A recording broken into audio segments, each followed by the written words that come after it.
Hello, this is Kai from CyberDocLLC.com. Today, this repair video is iPhone 4 3G cellular signal connector replacement and blue coil replacement because I think the blue coil is also missing in this phone.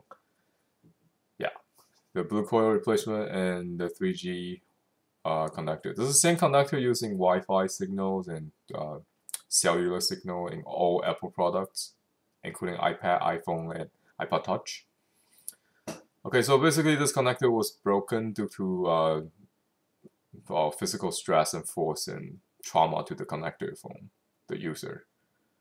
And it got squished into it got deformed, so it no longer be able to hold as a connector holder to the cable. So what I do is I put flux on it, and I put no clean flux, QuickAlloy flux, and put a little bit piece of QuickAlloy low melting solder. What I'm doing right now is I'm heating it with a hot air gun on top. I'm attempting to melt the QuickAlloy solder, which melts at 60 degrees Celsius. It's already started molten, as you can see. It bends in shape and it's already liquefied. I want this to be mixed with the let's call it a signal holder, the gold signal holder. I want this alloy to mix with the connector, the old connector, and I want it to be melting with the existing lead-free solder that's used by Apple on the connector. But I kind of failed in that regard. That it didn't really take hold because the logic board and the existing connector was too cold. It was not hot enough to hold the alloy. So what I'm doing right now is I push it a little bit back after heating the connector before. Now it's getting a little bit hotter, so it's better to hold the. Now I'm just using more heat, trying to melt it. And now I'm putting more flux because the flux I used previously got dried out from the heat. I don't really remember what I did, but right now I probably should use the. This is what I'm trying something new in this video. I'm trying to use a heat gun to do the melting part. But oh, I remember now. I didn't have a chisel solder iron at the time when this repair happened. I mean, like this was done in the shop, and I had the chisel solder head at home and then bring it. Or maybe I did. I don't know. I forgot what I was doing. But you should use a chisel solder head for this. It will be easier to melt the solder. Or you could use a heat gun like I do in this video to mix the solder with the existing, mix the alloy with the existing lead-free solder.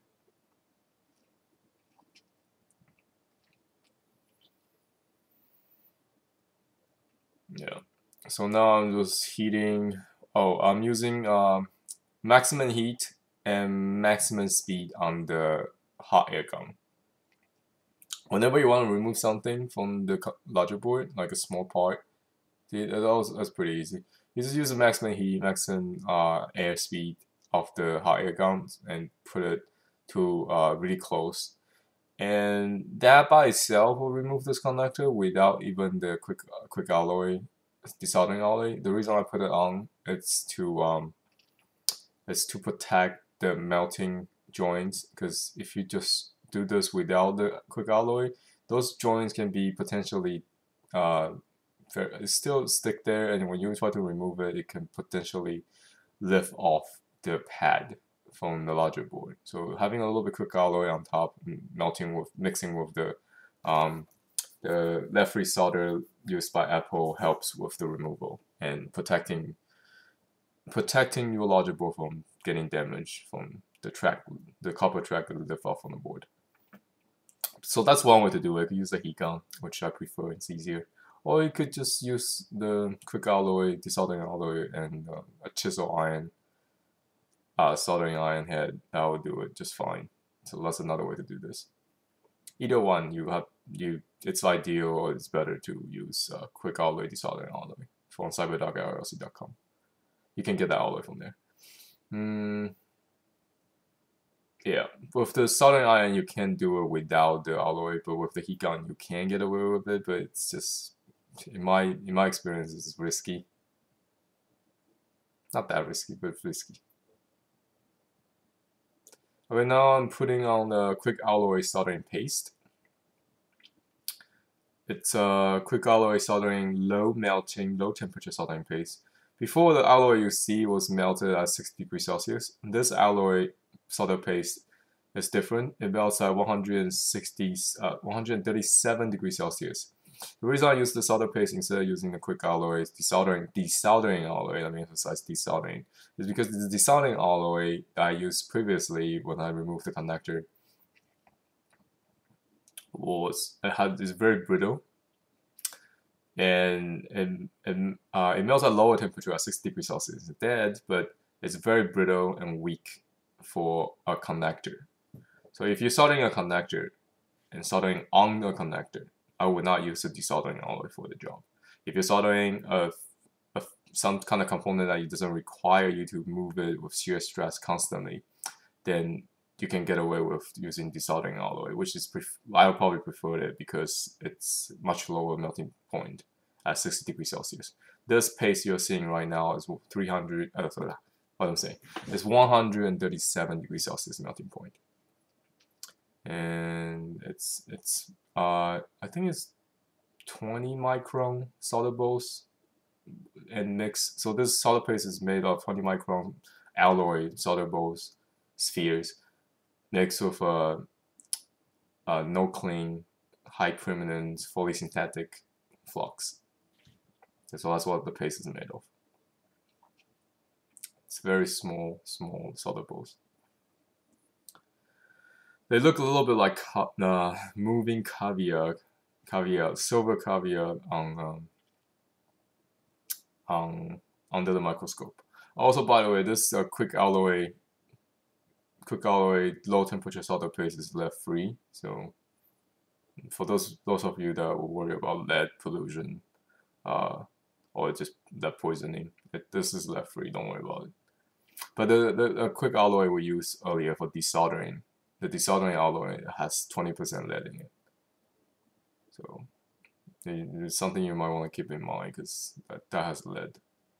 But the paste itself has no lead. It's lead free. Yeah. So after you make your teaming the pad, you can clean off the excess solder paste. Since it's not melted, it would just still be solder balls, and they would be cleaned off relatively easily. And I'll just show you like a little sneak peek of the connector I'm gonna be using. Those are brand new connectors, which is also available. All these tools and all this stuff used is available in cyberdock@lc.com, and we ship worldwide, so you can purchase from the website.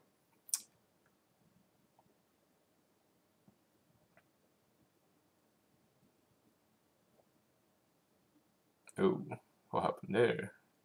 So yeah, I misplaced the connectors. Okay, very important, kind of important, because this connector it has an orientation. You see the little gold pin on one side and a little small fork connection from the other side. The gold pin is the one that actually has a connection from the center to the signal that you're going. So before you even take out the original connector, you want to first orient it and find out where the connector is going. So you orientate it this way. All the soldering part needs to be melted and needs to be soldered. Because this connector is not as weak, I don't need to solder from behind using hot air bath method I did in my other videos. I could do it right above the connector and heat it out that way because this connector, it's structurally more stable from heat stress. It doesn't melt, and so I could do this. So right now I'm using I think I'm using lowest speed setting and highest heat setting on the hot air gun. Yeah, I'm using the low speed, high air, low speed, low air speed, and high heat I'm doing it to avoid pushing this connector thing to flying, and I don't want to damage other neighboring connector. As you can see, I taped it with aluminum foil tape off the battery connector and the rest of the parts, and you can already see the blue coil is missing in this board. So basically, that's it. You're done with the connector. You heat it out. You poke it a little bit with the dental pick just to get the molten solder to mix well with the connector. And after that, you can squirt some alcohol and brush it off with a toothbrush. So you clean it, and if you can let it dry naturally, or if you're impatient, you can put a heat gun back in and just heat it up, and that will evaporate the alcohol really quickly. Okay, so as you see, the blue coil is also missing, so the track itself is not complete. I haven't fixed the signal problem just yet. There's 2 steps in this particular logic board because the customer had both parts damaged or missing in this case for the blue coil.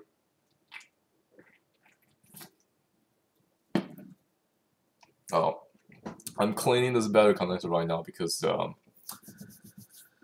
aluminum foil adhesive I used earlier, a tape, has adhesive that's kind of sticky. After I heat it up, it just became like liquefied, a little jellified, and it leaves sticky residues. I probably should have used Kapton tape in this case because the aluminum tape I have is not very good for taping on top of the connectors.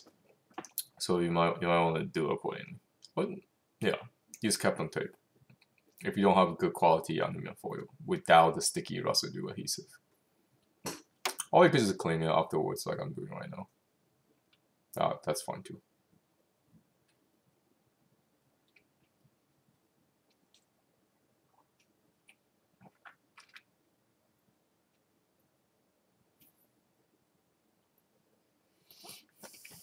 Again, the website is cyberdoc@llc.com. We do this repair. Go through the website and then look up for mailing repair section. We also sell all these parts. We much rather you do it at home than sending a board to us because I don't know. I have techs work on solderings, but personally I don't have a lot of time to do this kind of soldering. Well, this kind of soldering is easy, but it takes very little time. You should be able to do it in 5 minutes. But I have other stuff going on that I have like other things I need to work on.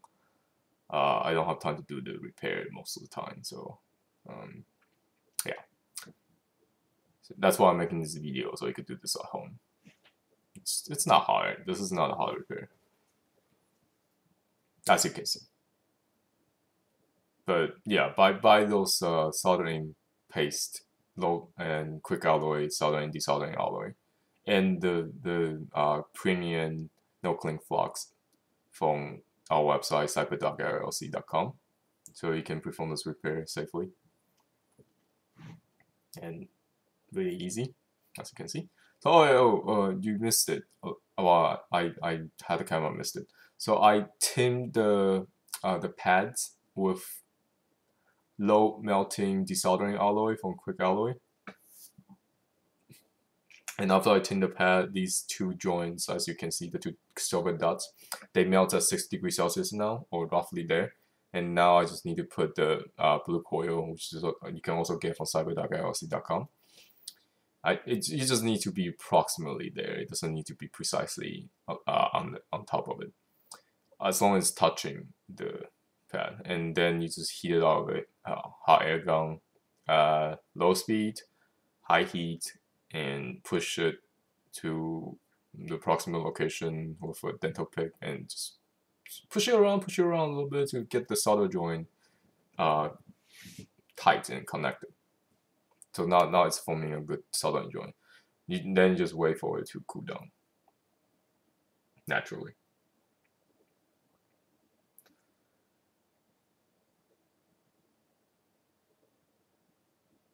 See, I didn't wait long enough, and then I poke at it. That's the alloy is still melted, so So now I need to do this again because just in case, because I push it while it's still molten, and I want to make sure the solder joint is strong, so I want to heat it out again, let it cool down naturally.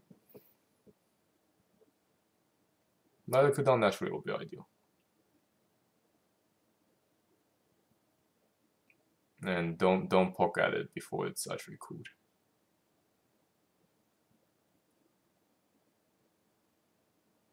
Sometimes it's hard to tell because you approximate the heat to be less than 60 degrees Celsius where the solder would have been hardened. But since you heat out the entire board on like right next to it, the board retains heat, so overall it's not 60 degrees Celsius, as you would expect after a certain amount of time passed. So just wait a little bit longer.